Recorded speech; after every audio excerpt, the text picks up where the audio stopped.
quietinho hoje? Ué, estou te estranhando, você não é assim? Hã? Toca de irmão e fala para ele: ué, irmão, por que você está quietinho hoje? Você não é assim? Aleluia. Você está proibido de conversar agora, mas você não está proibido de dar glória a Deus, glorificar, aplaudir. Aleluia! Ô glória! Um outro exemplo. Irmão, isso aqui é só uma introdução. O pastor Hélio disse que o povo está acostumado aqui até meia-noite, então eu estou em casa, estou tranquilo. Não é?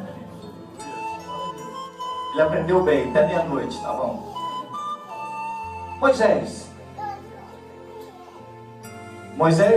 quando estava sendo criado como filho de Faraó, ele batia no peito e dizia: ainda vou ser um grande faraó, estou preparado para governar esse povo aqui, ó.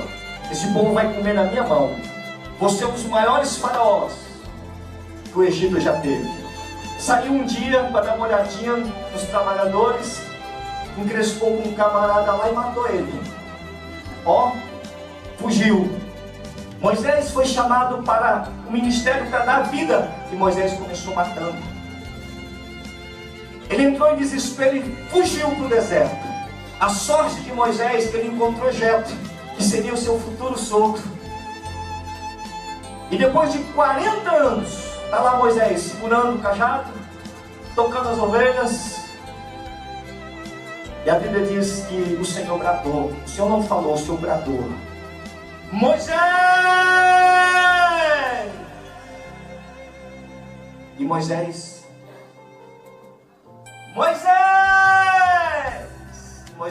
foi indo. E quando ele olhou ali por detrás de um morro, uma coisa que chamava a atenção de Moisés: mas é uma sarça pegando fogo. Mas não era isso que intrigava Moisés, era porque o fogo não consumia a sarça, e a voz vinha de lá. E quando ele foi aproximando, o Senhor disse: ei Moisés, tira a sandália dos teus pés, porque o lugar que tu pisa, santo és. Por que tirar a sandália? Eu não sei se você já estudou da sandália de Moisés, mas aquela sandália que ele estava ainda vestido não era qualquer um que era calçado daquela sandália. Ela representa muita coisa, muita simbologia, mas uma delas significa que para vestir aquela sandália tinha que ter muita honra, tinha que ter muito reconhecimento. E Deus disse: oh Moisés, tira essa sandália aí, porque o lugar que tu pisa santo é. Deixa eu aqui interpretar para você, meu irmão. Aqui é um lugar santo, então tira a sandália. Aqui não tem ninguém melhor do que ninguém. Aqui não tem ninguém maior ou mais inteligente que ninguém. Aqui nós todos somos iguais. Quando nós adentramos na casa do Senhor, aqui não tem doutor, aqui não tem isso. Aqui quem vive e reina, o maior é Jesus Cristo. E se você concorda comigo, joga a tua mão lá para o alto mais uma vez e aplauda ao Senhor. Oh Deus! Aleluia! Então nós aprendemos que Deus, quando fala conosco e Ele quer trazer coisas grandes, Ele não vem a massagear o nosso ego, não é? Ele primeiro, cara lá, eu quero te abençoar, mas tem um negocinho assim que ainda não está legal. Aí o Senhor vai lá e dá uma massadinha. Oh Jesus, oh meu Deus, murmura não. Continue ouvindo a voz do Senhor. Fala aí para 3 irmãos. Continue ouvindo a voz do Senhor.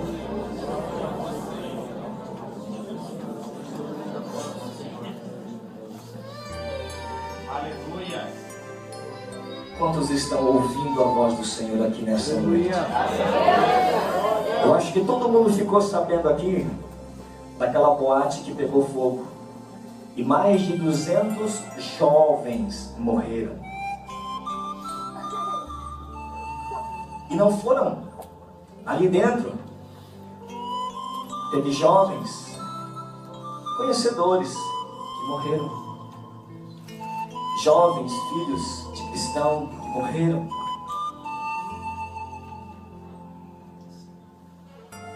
E tem um jovem que um jornalista fez um documentário desse jovem, que era para estar na boate, mas ele não foi, mas ele estava indo. E o jornalista queria saber por que ele não foi. Aí ele contou a história. Ele congrega numa igreja, e o seu pastor, quando ele foi perguntar para ele, foi falar: pastor, eu vou na boate com os meus amigos porque hoje é uma festa universitária e tal. E o pastor conhecia o pai dele, membro da igreja, um empresário grande. Ele disse: meu filho, vai com Deus. Vai com Deus. Vai se divertir, você é jovem. Vai. Aí o irmão, esse irmãozinho jovem, o pastor disse: ok, vamos embora. Com mais 3 colegas, mais 2 colegas andando. E encontrou um canela de fogo pela calçada. Aquele que ninguém dá nada para ele. Aí eles se cumprimentaram. Aí o canela de fogo perguntou: onde você está indo? Onde você está indo? Eu estou indo aí da boate aí, ó. Seu pastor sabe? Sabe, ele que me deu permissão para mim. Aí o irmãozinho canela de fogo contou: 1, 2, 3. Vocês vão em 3? Isso. Já tem ingresso? Não, vamos comprar agora. Aí ele disse: compra 4. Aí irmão: você vai também? Não, eu não. O quarto é para Jesus. Aí o irmãozinho disse: para Jesus? Rapaz, você acha que ele vai entrar lá? Aí o irmão disse: e o que você está indo fazer lá? Aleluia! Ele ouviu a voz do Espírito. Naquele momento ele disse: vou voltar para casa. Vou voltar para casa. Ele voltou. E pela madrugada, 2 horas da manhã, ele escutou aquele barulho de ambulância, bombeiro, polícia, gente gritando. E quando ele foi ver, os amigos dele pereceram dentro daquela boate. Não estou dizendo que acidentes acontecem só em boates, acontecem em todo lugar. Mas o que eu estou trazendo ao irmão, à igreja, quando o Senhor falar contigo, não endureçais o seu coração, mas ouvir e obedecer, porque quem obedece tem recompensa. Fala aí do seu irmão: quem obedece tem recompensa, rapaz.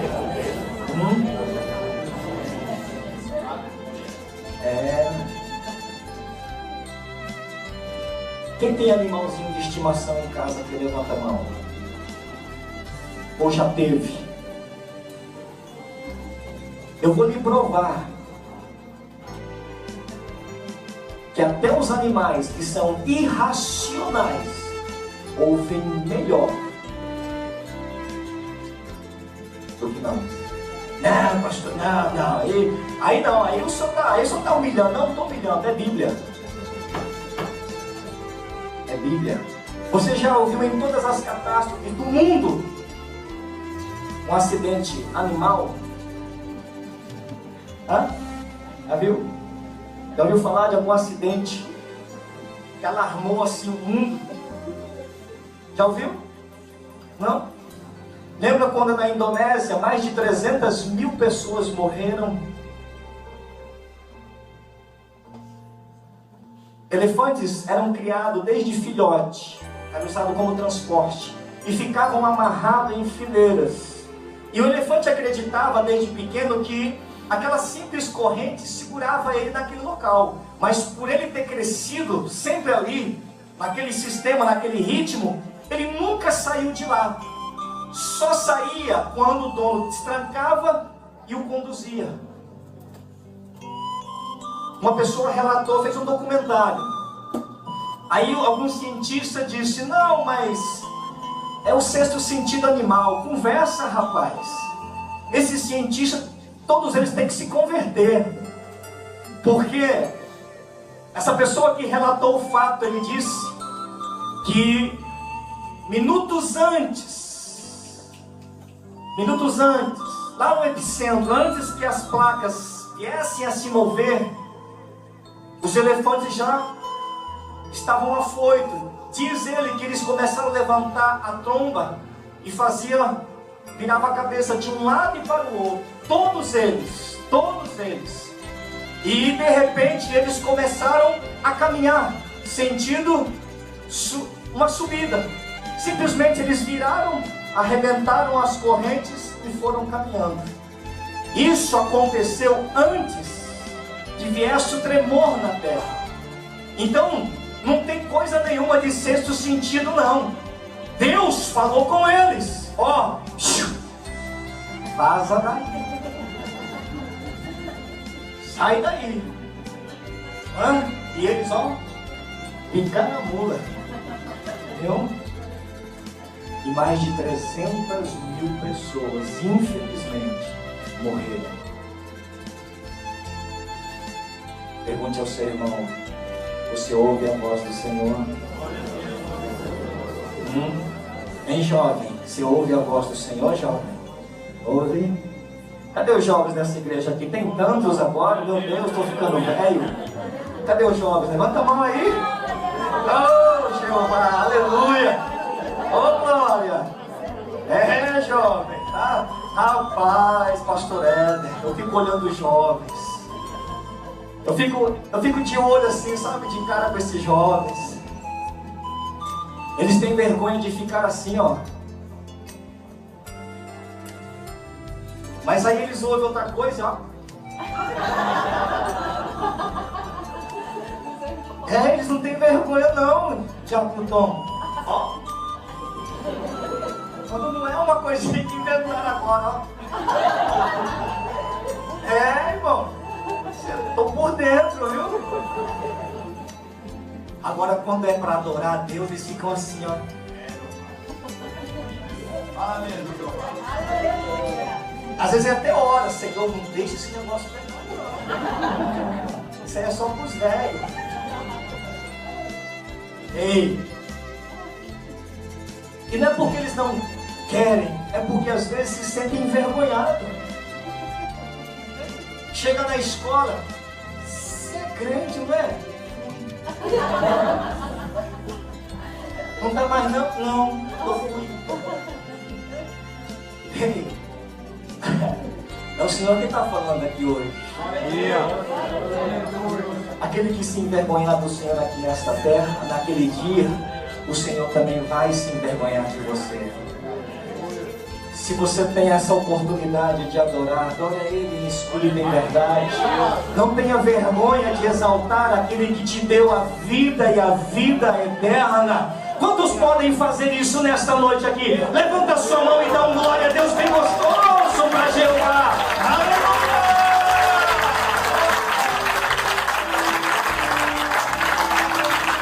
Oh Deus! Recebe aí, Senhor! Eu estou até profetizando, ó, o Vinícius vai ser um pastor. E pastor conselheiro. E não vai demorar muito não. Deus tem pressa. Né? Continue bom assim para falar. Porque quando Deus te usar, meu filho, aleluia, você vai ser um anzol precioso nas mãos do Senhor. Já é. Mas o Senhor vai aprimorar e vai ser melhor ainda. Quem tem ouvidos aqui nessa noite? Lembra quando Noé construiu a arca? Isso aqui agora é para nós, todos nós. A Bíblia diz que Noé pregou 120 anos num lugar onde não chovia. Imagina a geringonça que Noé construiu. Por que, pastor, geringonça? Não é a arca? Uai, eu queria Chegar no céu, Deus tem um VT aí, uma fotografia da arca que Noé construiu. Porque, pensa comigo, não tinha maca, não tinha serra, motosserra. Era só machadinha feito com pedra. Imagina a madeira reta que Noé foi usando. E ele betumava um óleo extraído, a qual fervia, depois ele ia jogando entre os vãos da madeira e emborrachando, envernizando também. Prontinho. Noé inaugurou a arca, ninguém entrou. E todos caçoavam de Noé, como acontece nos dias de hoje. Aí Noé saiu de manhãzinha, Diácono Garcia. Rapaz, eu tenho que pegar um casal de cada animal, e saiu doido. Aí acabou o dia, não trouxe nem um par de pássaro para dentro da arca. E Noé disse: ai, Senhor, mas assim eu fico até numa situação ruim. Eu saí para pegar os animais, nem os pássaros vieram aqui. Aí Deus disse: ei, Noé, vai dormir, rapaz, vai descansar, você está muito, vai dormir. Noé dormiu. E a história diz que quando Noé acordou pela manhã e foi até a porta da arca, estava ali um casal de cada animal.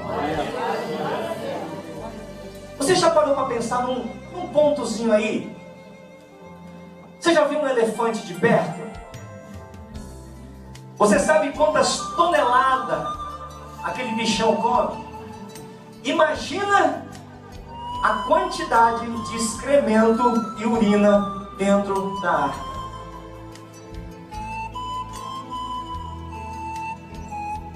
Ele come tonelada, irmão. Os seus excrementos também é tonelada. Jesus! Talvez você nunca estudou, assim, nunca teve curiosidade. Mas quem disse para você que os animais eram adultos?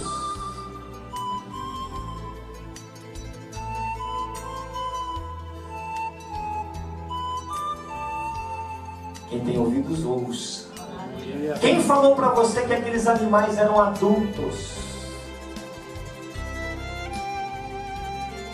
Eram todos eles filhotes. É por isso que Jesus vem pregando: para herdar o reino dos céus, tem que ser como uma criança. Ei, ouça o que o Senhor está dizendo nessa noite. Oh, recantomantuí, covaneba, lavastéria.